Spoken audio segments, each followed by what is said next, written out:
In a moment, you'll hear James Stewart as the six-shooter. But first, Friday evening on NBC, hear the Dinah Shore Show and Songs with Sinatra. The Laughter starts tomorrow with the Bob Hope Show and continues with that wonderful Phil Harris-Alice Faye Show. But that's not all. You'll also hear Can You Top This and Fibber McGee and Molly. It's a great Friday night lineup of programs, all of them heard only on NBC. James Stewart as the six-shooter.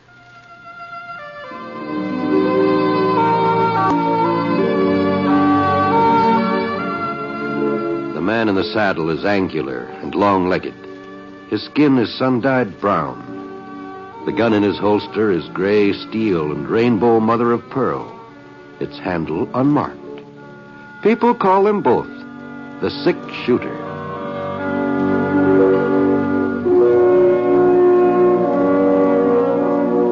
The NBC Radio Network presents James Stewart as the six-shooter, a transcribed series of radio dramas based on the life of Britt Ponsett, the Texas plainsman who wandered through the Western Territories, leaving behind a trail of still-remembered legends.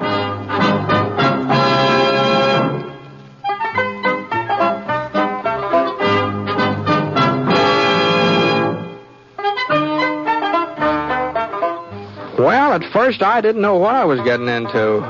The town of Virtue City had never looked like this before. Banner over the main street, posters stuck in the store windows, bunting draped across most of the buildings. It was the wrong time of the year for the county fair. I pulled up the Mansion Hotel and headed into the lobby. Yes, sir? I'd like a room for the night. Well, I guess we can fix you up, mister, if you'll just sign the book. Sure. Oh, by golly, Never mind. I'll blot it up. You just stand back out of the way. I put a new point in that pen this morning, but I got some people who, well... I sure am sorry about that. Yeah. Well, that'll be 50 cents in advance, Mr. Ponsett? That's right. Here you go. You're really Britt Ponsett? Well, if he ain't, he's sure been fooling a lot of folks for quite a spell. How are you, Britt? Well, Doc Cross. Where'd you come from? I've been sitting there behind that geranium plant. I thought I recognized you when you come in. Oh, I'll be darned. Well, here's your key, Mr. Ponsett, number 12. Oh, thanks. About that ink blot, I know it wasn't your fault. They just don't make pen points the way they used to. Inferior workmanship. Sure. You in a hurry to go upstairs, Britt? No, not especially. Well, come on over to the window and sit for a spell. We can sort of keep our eye on the street and see what's going on. All right, Doc. Well, you been up to, Britt? Oh, same as usual. I was riding herd over to Smoke Falls for the last 6-7 weeks. Probably go back there in the spring. Uh-huh. Here, just let me get my instrument bag out of the way. Now, there's a place for you. You treating somebody in the hotel? No, not exactly. I sort of make my headquarters here in the hotel nowadays. Well, what happened to your regular office? Oh, I still got it. But, hotel's handier. What with all this fighting and shooting going on so much of the time. Shooting? You ain't heard the news, huh, Britt? No, guess I haven't. Well, you see, Gus Cotton moved into Virtue City a couple of months ago. Gus Cotton? You know who Gus is, Britt, that gunfighter. He used to be part of the McGinnis gang over at Willow Fork. Oh, sure, yeah, I've heard of him. Well, it seems Gus and Tracer McGinnis had sort of a falling out. Gus decided it'd be healthier for him and his kid brother Roy to change residence, so they come over here. And by now, they've just about taken over the whole town. Oh, I just can't believe that Sheriff Davenport would let a thing like that happen, Doc. George Davenport was killed last August, Britt. He was killed? No. I reckon it was an accident. At least that's what the inquest said. Well, who's taking his place? There ain't been nobody so far. New sheriff will be elected tomorrow, along with the mayor and the usual town officers. Oh, I see. So that's why the place all fixed up, huh? Election day, Yeah. huh? I was kind of wondering about that. Yeah, it's been a real hot campaign, too. Sheriff part of it, that is. I ain't had so much medical business since the Apaches was moved on to the reservation. Yeah, well, who's running? Ernie Needle. He's one of the candidates. You remember Ernie Brett, the blacksmith? Oh, sure. And there's a good man, too. He'd make a good sheriff, I imagine. Yeah, if he wins. Roy Cotton's running against him, Gus's brother. Oh, I see. Yeah. Of course, in a fair election, Ernie'd win hands down, but Gus Cotton's doing his best to see that it won't be fair. He is, huh? Yeah. Half the voters in town have been bought off. The ones who won't be bought, well, they've been threatened. Why, if anybody even... Britt, maybe you can give us a hand. Huh? I'm sort of chairman of the group that's backing Ernie Needle, the Citizens Committee to Keep Virtue in Virtue City. That's what we call ourselves. I see. Now, Britt, if you could join up with us... Now, hold on, Doc. Now, I'm not a voter in this town. I'm not even a resident. I know, but you've got influence. Lots of influence. And if you... Well, Doc, Well, you have lots of influence, Britt. And look, if you was to come to our rally at the schoolhouse tonight and sort of sit up there on the platform next to Ernie Needle, well, that might win him some of Roy Cotton's votes. No, I'm sorry, Doc. Now, this just isn't any of my business. Now, you know that as well as I do. Now, Britt... No, so long, Doc.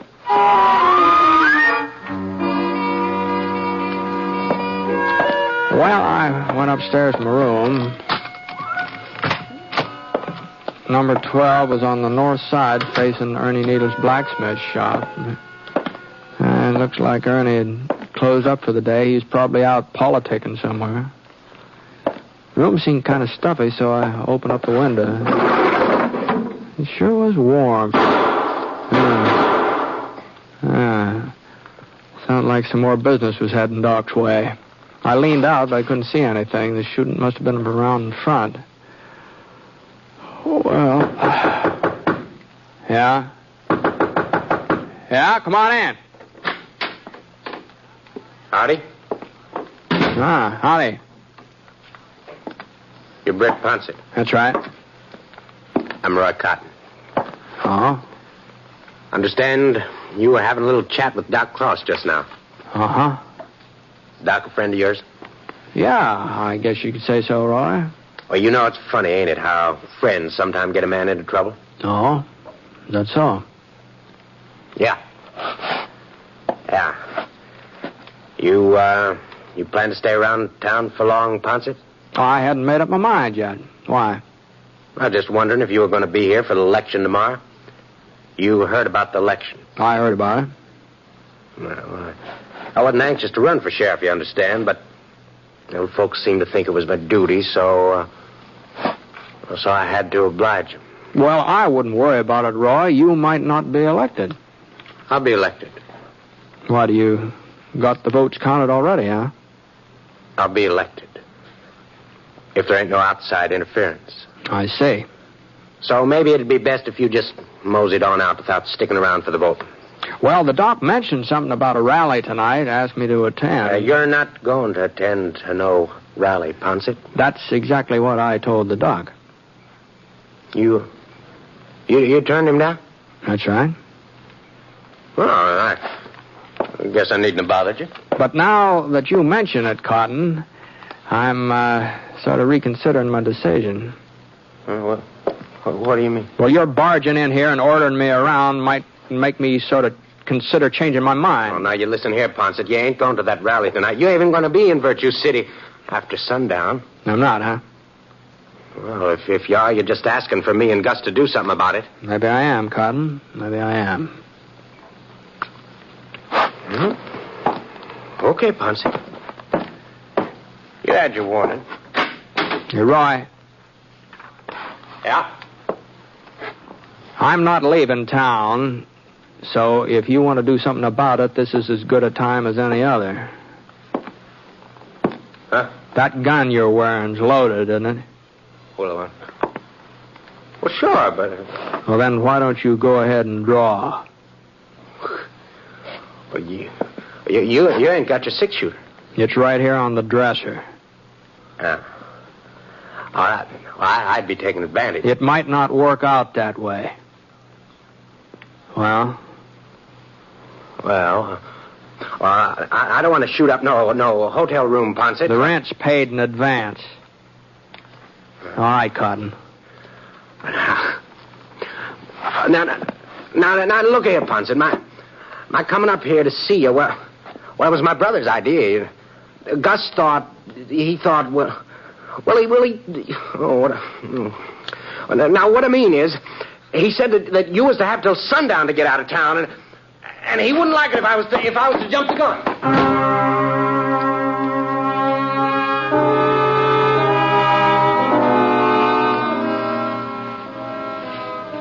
Well, I guess nobody exactly welcomes the idea of being told what he can do and what he can't do. And I suppose when it comes right down to it, I'm as stubborn as the next man. So, instead of leaving town, I had supper in the hotel dining room, and afterwards, well, I sort of moseyed over in the direction of the schoolhouse. There were only 3 or 4 horses out in front, and a couple of buggies. Didn't look like the Citizens Committee to keep virtue in Virtue City had drawn much of a crowd. Well, I hadn't really planned on attending the rally. I was going to walk right by and head back to the hotel. But just as I started to move past the school, I spotted Roy Cotton waiting behind a big elm tree across the street. There was another fellow with him, bigger, older. Stood to reason he was Roy's brother, Gus. And it stood to reason that if I left without going inside, they'd figure they'd bluffed me into keeping away. So, the meeting was in the combination 4th, 5th, 6th grade classroom, and Doc Cross was introducing the various candidates when I opened the door. And as candidate for mayor, our good friend Cecil Potter. Oh, yeah. You all know Bo Spitzer, who's running for coroner. And last but far from least, the man who will be responsible for maintaining law and order. Ernie Needle, candidate for sheriff. Now, folks, I guess that's about all, so let's get... Wait a minute. Looks like we got us a visitor. Hey, sirree. Step right up here, Britt. Step right up here.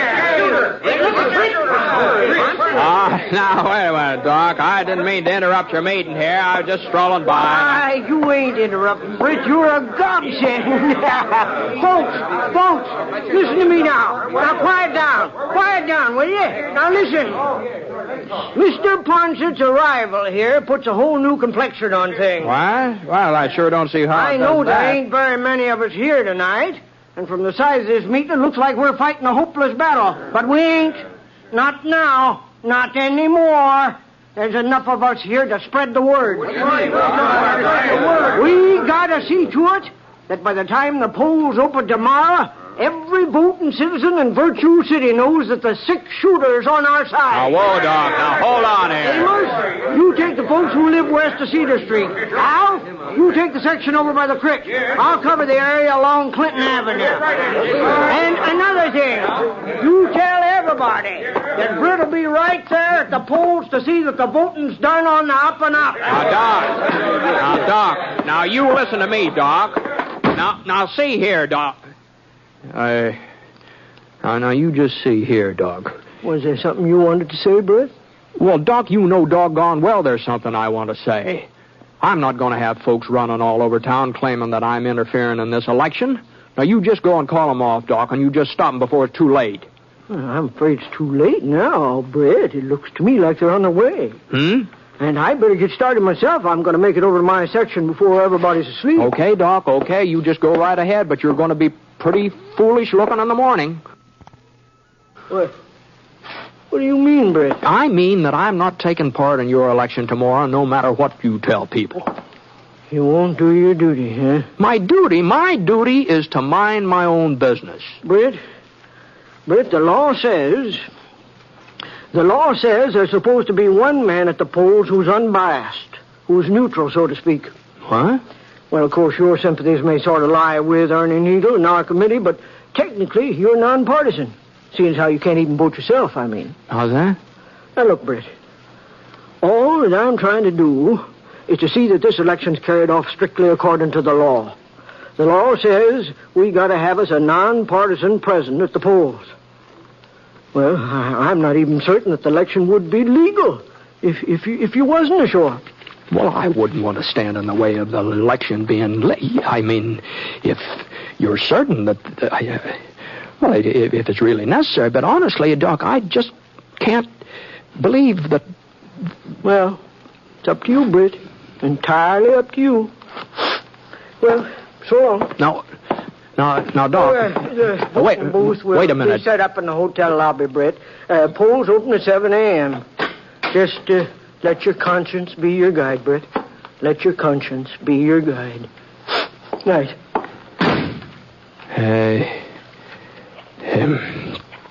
Good night.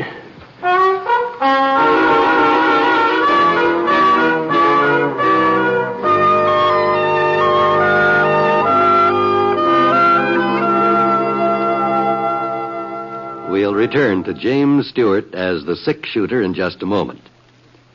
Meantime, I'd like to pass on a word of thanks for the many gratifying letters we receive each week from you, our audience. And this word of thanks comes not only from Jimmy Stewart, but from our director, Jack Johnstone, our writer, Frank Burt, our skilled technicians, in fact, all of us who are involved in the production of the program. We appreciate your letters far more than you may think, even though we may not be able to answer all of them. That is why we take this way of saying thank you.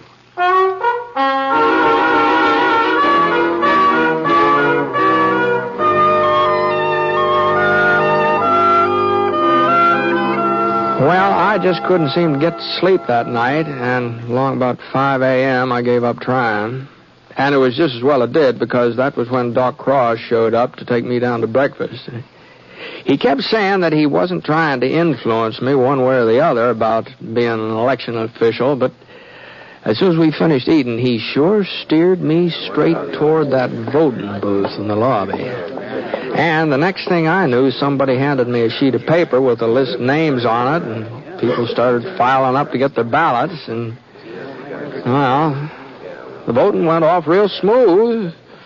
There was just one shooting, and that turned out to be just a flesh wound.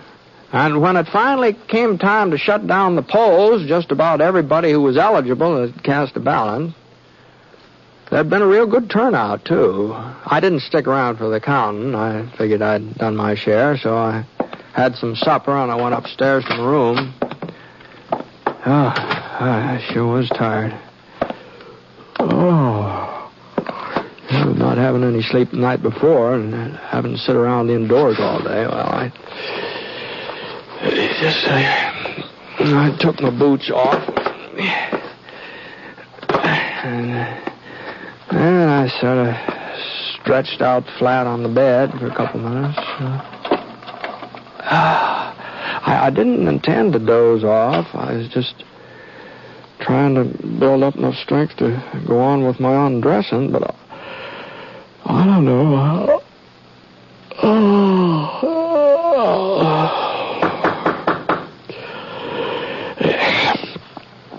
Huh? What the Sam hell is it? Oh, yeah. Oh, is that you, Doc? Come in. Oh, what can I do for you? We just finished counting the votes, Jeff Perkins and me. Evening, Mr. Ponset. Oh, howdy, Jeff. Well, how'd the election turn out? Well, it's kind of hard to say, Britt. Well, now, come on, Doc. Did Ernie win, or didn't he? Well, no, Britt. No, he didn't win. Oh. But it could have been worse. It could have been lots worse. I see. It was close, huh? Oh, I wouldn't exactly call it close, Mr. Ponset. Uh-huh. Well, suppose you just give me the figures, huh, Doc? Well, in the race for sheriff, we figured that was the most important contest. Yeah? Ernie Needle got 7 votes. 7 votes, huh? Is that all? Yeah, that was his total. We made certain. And Roy Coffin, he got 33. 33. Well, I'm sorry, Doc, but I guess if the people want Roy for their sheriff, they're entitled to have him. Yes. I'd say folks are entitled to whoever they want. I'll have to admit, I'm kind of surprised, though. I thought Ernie'd do better than that. By the way folks were voting, I just thought that he... Now, just hold on a minute here, Doc. There's something funny here. Huh? Oh, no, you said Ernie got 7 and Roy Coffin 33. Yeah, that's right. Oh, that's 33 and 7. That only makes 40 votes. Why, there must have been twice that many votes cast. 101 in all. 101. Well, that means there are about 60 ballots you haven't accounted for. 61 to be exact, Britt. Yeah? That's how many you got. That's how many I got. That's how many who got? Britt, it gives me great pleasure to announce that you've just been elected sheriff of Virtue City by a landslide. Congratulations. Now, hold on here, Doc. What do you mean? Mr. Ponset, it's the greatest write-in campaign in the history of this here town. Yes, sir, Britt. What? Well, I can't believe this couldn't be true. It's just plain foolishness. The people have spoken. Doc Cross, if you had something to do with It was this... a spontaneous movement, purely spontaneous. Well, whatever it is, you know doggone well I won't take the job of sheriff. I don't even live here. We just checked the Virtue City Incorporation papers. It must have been an oversight, but they don't say a word about town officials having to be residents. Well, if you've got the idea I'm accepting this office, you're just mistaken. Even if this election is legal. Oh, it was legal, all right. It was legal. And as of right now, you are the legally elected sheriff. All right. Then I resign. Yeah, I sort of thought you might feel that way, so I did a little more checking. And according to the town laws, you've got to submit your resignation in writing to the mayor, and he's got to approve it. But we don't have a new mayor yet. Not until you get sworn in. Now, hold on a minute, Doc. It was the office of sheriff that I got elected to, remember? That's right, Mr. Ponset. It seems the voters kind of got in the habit of writing in your name, and well, You don't mean they elect me mayor, too? You had a 2-to-1 majority. You don't mean... What? Yep. You didn't do so good for coroner, though. Boke Spitzer beat you out by 4 votes. But don't feel too bad about it, Britt. Boke's a real popular man. Well, I just don't know what to say. Well, this is the most outlandish thing I've ever heard of. It is a mite unusual. I'll agree with you there. Unusual? It's ridiculous. Well, I can tell you I've got no more intention of being mayor than I have of being sheriff. I don't blame you, Britt. Britt, I don't blame you. About the mayor part, that is. As a matter of fact, you couldn't hold both jobs if you wanted to. There's a town ordinance against it. I don't care if the... What'd you say? Yes, sir. One man can't hold both jobs. Well, that's something. But like I said, your resigning the sheriff's position is kind of complicated, you see. Not only have we got the problem of who's going to accept the resignation... I'm the mayor. I'll accept it myself. Well, even so, according to our statutes, when the sheriff resigns or retires, the job goes to the man who got the second highest number of votes. Oh, you mean Roy Coffin would take over my place? That's the gist of it, Mr. Ponset. So you see the spot you'd be putting us in, Britt. Besides, Mr. Ponset, the people elected you, and they're entitled to have you. You said so yourself. When I said that, I didn't have any idea that this... Oh, now, look here. There's got to be some way out of this situation. Ernie Needle's the man this town needs for sheriff, and he ought to have the job. Isn't that what you wanted? Well, maybe so, but... Well, I just don't see how we can work it out so he gets it. Oh, well, it's getting late. I guess you'll need your sleep. Probably have a big day tomorrow, what with all the swearing-in ceremony. Now, don't run off, Doc. Now, this isn't settled yet. Oh, like as not, things will settle themselves. They usually do. Good night, Mr. Ponset. Night. By the way, Britt, I'll just leave your star here on the dresser. There's a little rust on the point where the plating's ward off, but good polishing will take care of it.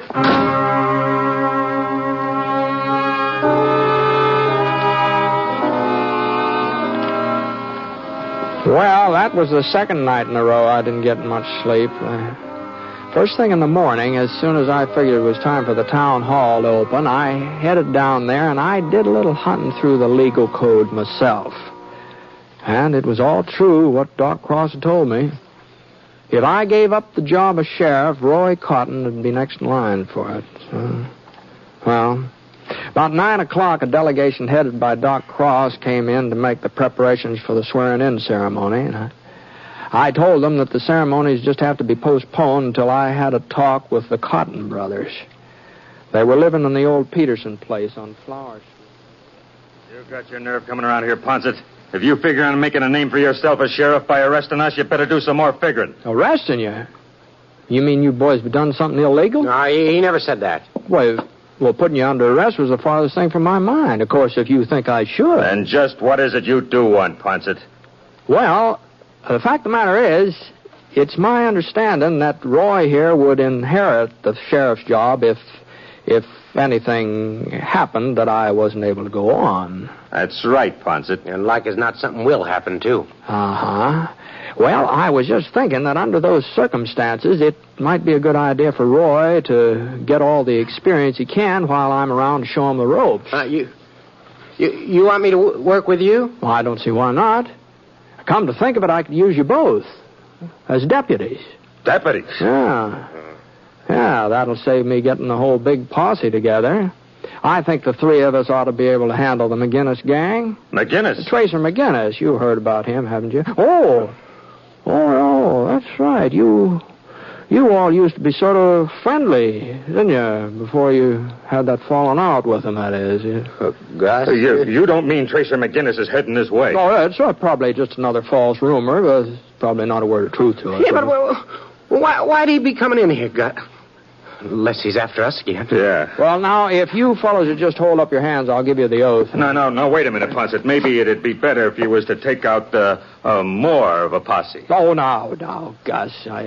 Like as not, Tracer won't be bringing his whole gang. Maybe only 10 or 12 of them. All right, now, boys, you hold up your hands. No, I ain't going to mix it up with Tracer McGinnis, Ponset. I had enough of him already. But, Roy... The kid's right for once. Well, I'm afraid you fellas don't quite understand. Now, according to the ordinance passed 2 years ago come November, if any man refuses to take part in a duly constituted posse, he forfeits all right to hold office in the town of Virtue City from that time on. That'd mean that you couldn't be sheriff, Roy.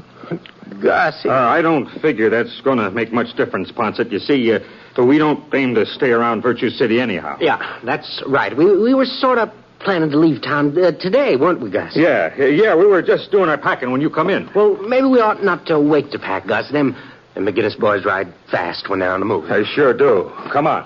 Oh, I wouldn't hurry myself too much, boys. If you ask me, I think you'll have plenty of time to finish packing before they get here. Plenty of time.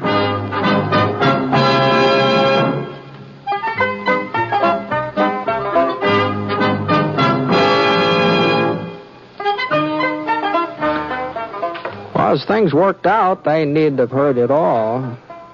As far as I know, Tracer McGinnis never did show up in Virtue City. Of course, Ernie Needle became sheriff that very same day, right after I resigned. And I guess he hasn't had too much trouble keeping folks in line. You see, the Cotton brothers haven't been heard of since they beat it out of town. It just goes to show you, a person really shouldn't believe in rumors. It's funny the way they get started, isn't it?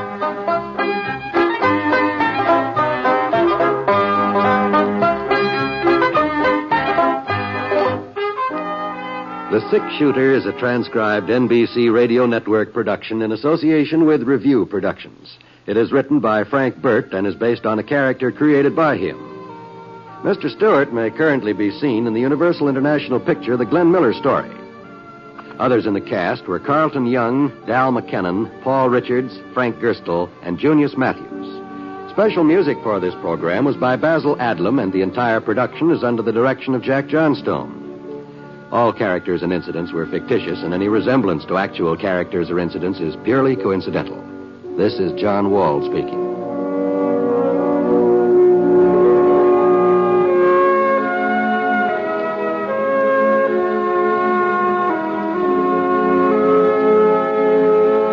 Tonight, hear an address by President Eisenhower on the NBC Radio Network.